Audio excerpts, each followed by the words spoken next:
Our understanding of the conventions and of the front cover and digipack of artists came from group research and personal research as well.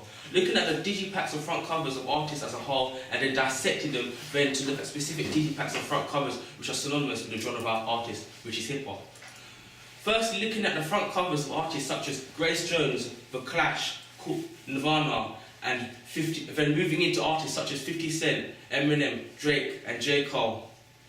Along with looking at their front covers, we also looked at their digipacks in order to develop our understanding of the convention of a front cover and digipack of a music artist. When looking at front covers, we can see that the main conventions were to introduce the artist's name, facial familiarity, genre, and sometimes their values and beliefs. Sometimes these conventions are broken in order to develop one of these conventions. For example, when looking at the Clash's front cover, the artist's face is not clear at all. In fact, he's looking down and the name is in a font which is significantly smaller than the font used to illustrate the title of the album. Although this breaks the conventions of the digipack, it is clear that they've done this to illustrate their values and beliefs. Since their face isn't clear and the title of their album is clear, it shows that they value their music more than their appearance. My front cover mirrors this similarly, since my artist's face is not clear because he's looking away. All we can see is a set of headphones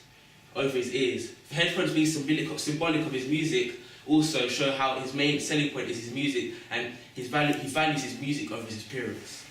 However, other members follow some of more conventional appearances of artists' front covers. When looking at 50 Cent's album cover, we can see him standing topless with his name on one side of his face and the title of the album being on the other side of his face. This fulfills the convention of making the artist familiar through his appearance, name, and even values.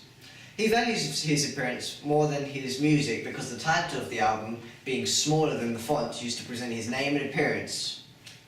His body being the most prominent feature of the front cover, the digipack is further used to develop the image of the artist, displaying their values and beliefs, yet also advertising their music as well. For example, in 50 Cent's inside panel of the digipack, you can see a close-up shot of his hands put together and with jewellery around it. This is used to show his values and beliefs, the value of materialism and the products in order to glamorise himself. This also suggests that the music on his album will be about materialistic products and how this makes him look good.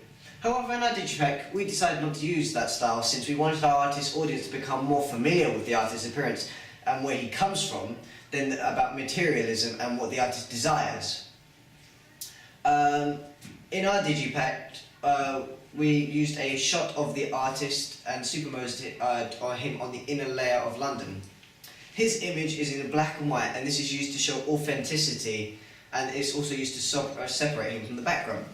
This shows the values being individual. This shows that the artist believes in the values of individuality and being different. This also shows that his music has a unique feel, and also shows that the convention of consistency, which is shown from my digipack. Consistency of patterns of colour or images are used to keep in developed theme.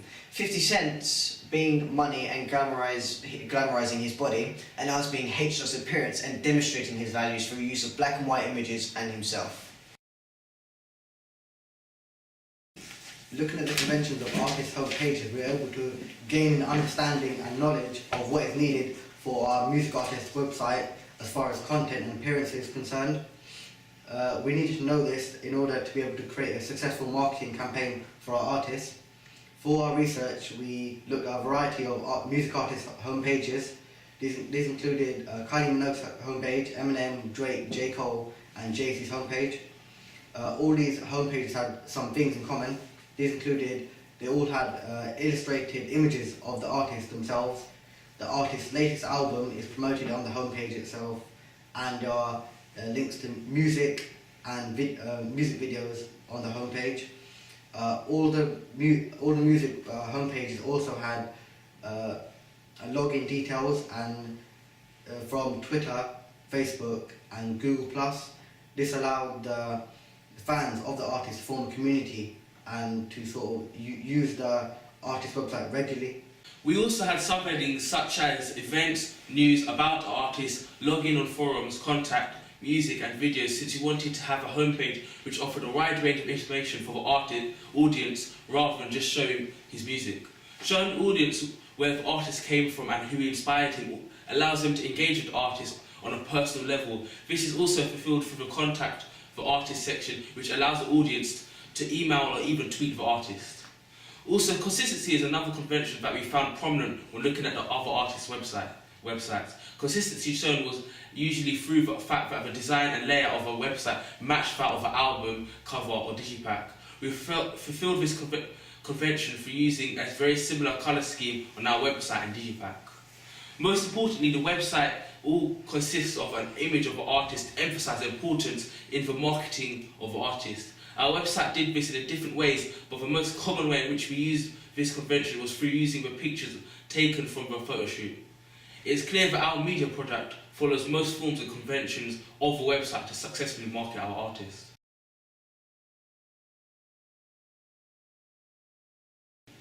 The music video as a whole has many conventions and forms. Firstly, we'll be talking about the conventions of a hip-hop music video, because our artists can be classified as being part of the hip-hop genre. In the beginning of the course, we did a preliminary task to further our understanding of the hip-hop genre and genre conventions. This task was a genre swap task where we recreated a music video but in the form of a different genre. For example, we recreated Hero by Enrique Iglesias, which is a hip-hop video. Immediately we could see that hip-hop videos use a faster cutting rate. The slow beat from the song did not match the cutting rate because it was too fast, but what was the shots was relevant to the hip-hop genre. The frequent close-ups of the artist's face and props and medium shots of the artist holding items such as champagne, money and even a gun to show there is a dangerous undertone to the music and the genre, which distinguishes the video to be hip-hop. Our main task, our music video for our artists, challenged a lot of expectations and conventions of hip-hop music videos. One of these was that there were no hip-hop models and female models used in the music video. This is because it wouldn't fit in with our narrative and it would not be in keeping with the theme of the lyrics.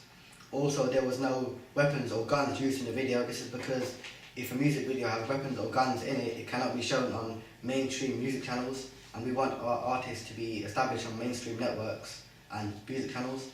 Also, it doesn't include any alcohol or drugs for similar reasons, and also because they wouldn't be in keeping with the themes of the video and the lyrics of the artist himself. Despite looking at the preliminary task, we also looked at other hip-hop videos, one video being Chamillionaire Riding Dirty, and where he satirises and mocks the police because there is a scene in which they are following him, and when they open his garage, they just find cars rather than what they were trying to find, which was drugs. We similarly took this concept in our video, where the police following the artist H. looking for drugs, which was premeditated within the bag. However, when they find him, all they find is CDs, and this is used to mock the police and also to send the political message about authorities. And this also develops our artist H.'s values and beliefs, and how he believes that there is a problem with politics in society. The conventions of the music video in general can be looked at thoroughly when looking at three theorists, including Andrew Goodwin, Deborah Holston and Sven Carlson.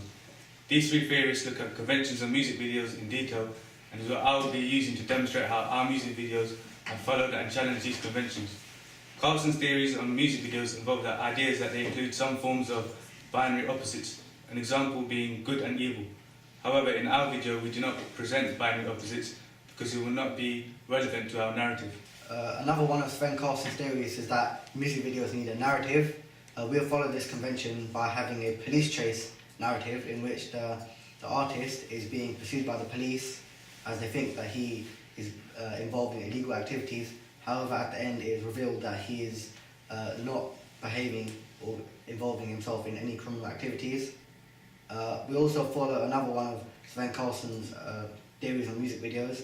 This theory is that music videos need a performance from the artist to the audience of the music. We have this in a lot of our videos. We have many close-ups and medium shots of both the co-artist and the artist rapping and performing the lyrics. One of Sven's final theories is that the representation of the artist can be categorised. They can either be an electronic shaman, meaning that the artist is shown to have some form of magical powers. This can be seen in Michael Jackson's Beat It video, where whilst in his bedroom, he's able to sense some form of conflict between a group of gang rivals who are out in the open. Also, the artist is either to be shown as a televised barred whether artist or group are narrating on what is happening within the video through their lyrics. And finally, for artists, is either or group is shown to be a commercial exhibitionist where they are using their bodies as a sexual manner to gain respect from audiences and other members. This can be seen in 50 Cent Candy Shop video, where he is shown in a numerous amount of shots topless, emphasising his muscular physique. However, when summing this up in accordance with our main video, we did not use none of these because our narrative, we wanted our narrative to be strong and to send the messages of the, for the artist's values and beliefs. Andrew Goodwin looks at the way in which the beat of the song matches the cutting rate of the shots within the music video. The cutting rate should match the beat of the music, or the rate of the beat. In our music video, we edited it so it matched the structure because we felt this convention is needed in order to satisfy our audience. Goodwin also stated that the lyrics of the song needs to fit the narrative of the video. So it's like the song is telling a story. Our video doesn't do this at all. However, this can be seen at the end of the song where our artist says "just chill" to the undercover officers after they have searched him. This shows that the lyrics placed in the chorus were in relation to the authorities and police. Therefore, it shows some extent following the narrative of the video. Goodwin further talks about the idea that music videos also refer to other music text within the video. This is intertextuality. This has not been done in our video because we felt it would be irrelevant referring to the media text in a video which is promoting our artist and displaying a strong narrative. The last series we looked at was Deborah Hosting, who similarly to Carlson states that music videos can be split into three categories. A music video can contain a political message or revives traditional American musical theatres, or either which is entirely performance-based. Our music video cannot entirely be put in one of these categories. However, to an extent, it can be classified as performance-based because most of the shots we have used contain lip-syncing to the camera, which is a form of performance. But because the video also contains a narrative, it will not be classed as entirely performance-based, but it can also be classed as a political message.